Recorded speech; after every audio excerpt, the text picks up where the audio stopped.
எப்படி ஒருத்தர் ராமேஸ்வரத்தில் பிறந்து ராஷ்டிரபதி பவன் போனார்? அதுக்கு அவரோட கன்சிஸ்டன்சி ஒரு முக்கியமான காரணம். அது வேறு யாரும் இல்லை, நம்ம ஏபிஜே அப்துல் கலாம். இவர் டெய்லியும் தூங்க போகிறதுக்கு முன்னாடி புத்தகம் படிப்பார். சில நேரம் 2 மணி ஆகலாம், 3 மணி ஆகலாம் புத்தகம் படித்து முடிக்க. ஆனால் எவ்வளவு லேட்டாக தூங்கினாலும் காலையில் சீக்கிரமாக எழுந்து அவரோட வேலையை பார்ப்பார். கலாம் கன்சிஸ்டன்ஸை பற்றி அழகாக சொல்லியிருப்பார். If you want to shine like a Sun, first burn like a Sun. இதே மாதிரி நீங்களும் உங்களுக்கு பிடிச்ச விஷயத்த கன்சிஸ்டண்ட்டாக செய்யும்போது அதில் நீங்கள் சக்ஸஸ்ஃபுல்லாக வருவீங்க. கன்சிஸ்டன்சினா என்ன, அது எப்படி பில்டு பண்ணலாம், இதை பற்றி தான் இந்த வீடியோவில் பார்க்க போகிறோம். ஆரம்பிக்கலாமா? First, what is consistency? கன்சிஸ்டன்சினா ஒரு செயலை திரும்பி திரும்பி செய்கிறது. நமக்கு கன்சிஸ்டன்சி வரணும்னா நம்ம பர்ஃபெக்டான பர்சனாக இருக்கணும் தேவையில்லை. ஆனால் நம்ம கண்டினியூஸாக ட்ரை பண்ணுற பர்சனாக இருக்கணும். அப்போ தான் நமக்கு கன்சிஸ்டன்சி வரும். ஒரு எக்ஸாம்பிள் பார்த்துடலாமா? ஏன்னு ஒரு ஸ்டூடெண்ட், பின்னு ஒரு ஸ்டூடெண்ட் இருக்கான். ஸ்டூடெண்ட்டு ஒரு நாளைக்கு 10 மினிட்ஸ் அளவில் 100 நாளைக்கு படிக்கிறான். ஸ்டூடெண்ட் பி ஒரு நாளைக்கு 1 hour அளவில் 7 நாளைக்கு படிக்கிறான். அதுக்கப்புறம் படிக்கிறத விட்டுறான். இப்போது எந்த ஸ்டூடெண்ட் அதிகமாக படிச்சிருப்பாங்க? கமெண்டில் சொல்லுங்கள். கால்குலேட் பண்ணி பார்த்தா ஸ்டூடெண்ட் ஏ 16 மணி நேரம் படிச்சிருப்பான், ஸ்டூடெண்ட் பி 7 மணி நேரம் படிச்சிருப்பான். இதிலிருந்து என்ன சொல்ல வரேன்னா, ஒரு செயலை ரொம்ப நேரம் பண்ணாமல் கொஞ்ச நேரமாக அதிக நாளைக்கு பண்ணுங்கள். Because do a work with consistency is better then do a work with motivation. Second, steps to build consistency. Step 1, set clear goals. Goal set பண்ணுறதுக்கு முன்னாடி இந்த 3 W's செக் பண்ணிக்கோங்க.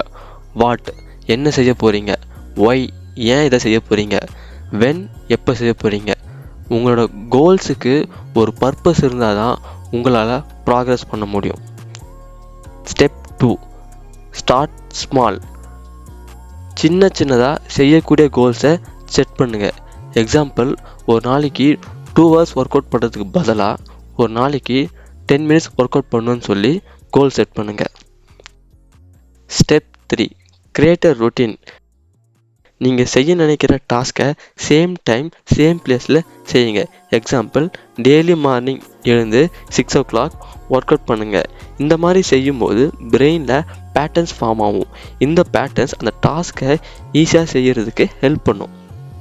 Step 4, make the atmosphere. நீங்கள் என்ன செய்யணும்னு நினைக்கிறீங்களோ அதுக்கேற்ற மாரி அந்த சூழலை உருவாக்குங்க. எக்ஸாம்பிள், நீங்கள் படிக்க நினைக்கிறீங்கன்னா நீங்கள் படிக்கிற இடத்துல டிவி, மொபைல் ஃபோன் சத்தம் வராமல் பார்த்துக்கோங்க.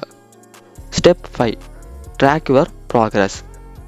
நீங்கள் ஒரு பேப்பர்லையோ அல்லது ஆப்லேயோ நீங்கள் டெய்லியும் பண்ணுற அந்த டாஸ்க்கை மார்க் பண்ணி வைங்க.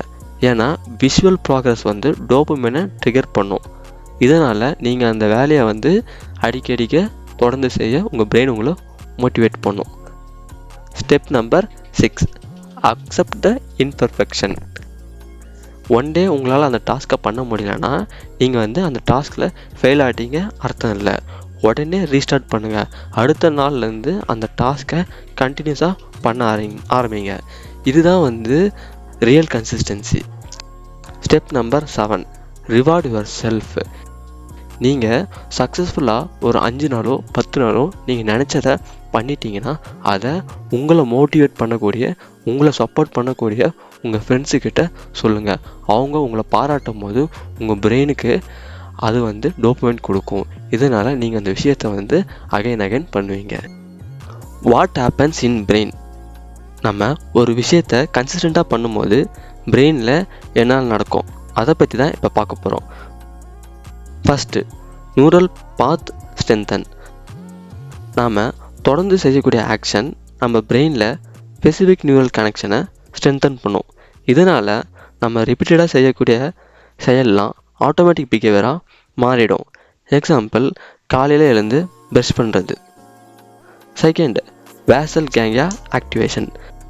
பிரெயின் ஹேபிட் சென்டர்னு சொல்லக்கூடிய பேசல் கேங்லியா ரிப்பீட்டடாக செய்யக்கூடிய டாஸ்க்கை எக்ஸிக்யூட் பண்ண ஆரம்பிக்கும். ஒன்ஸ் பிரெயினில் பேட்டர்ன் கிரியேட் ஆன பிறகு பிரெயின் அந்த டாஸ்க்கை லெஸ் எனர்ஜி, லெஸ் எஃபர்ட்டில் செஞ்சு முடிச்சிடும்.